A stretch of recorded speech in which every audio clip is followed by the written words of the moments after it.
à cette occasion du cardinalat, j'ai pris conscience davantage du sens de la devise que j'avais prise quand j'avais été ordonné évêque, pousse vers le large. Et j'avais jamais comme si réalisé que quand Jésus avait dit cette phrase à Saint-Pierre, pousse vers le large, il lui avait dit cela à un moment où Saint-Pierre était vraiment très fatigué. Et voilà cet appel que je reçois maintenant par le pape arrive à un moment où, bon, je suis âgé, j'ai dépassé 75 ans, et le Seigneur me dit, pousse vers le large encore.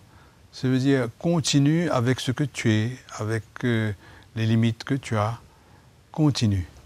L'an dernier, donc à la veille du consistoire, nous étions à Rome ensemble et vous avez présidé une messe à la tombe de Saint-Pierre et je vous ai senti très ému et en même temps comme une certaine forme de gravité en abordant cette mission qui vous est confiée.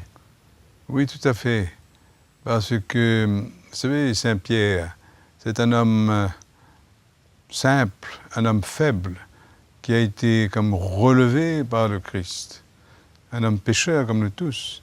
Et c'est avec sa fragilité, avec sa faiblesse que le Seigneur l'a envoyé pour témoigner de la miséricorde qu'il avait sauvée.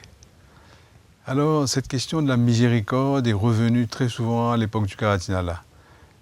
Et surtout, la grande messe qui a eu lieu sur la place Saint-Pierre, le lendemain du consistoire, le 20 novembre.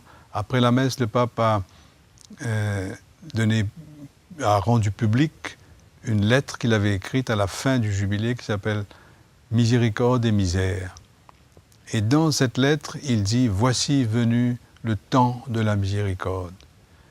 Et je me suis longtemps demandé qu'est-ce que ça veut dire de nous dire cela à la fin de l'année. J'aurais compris s'il l'avait dit au début.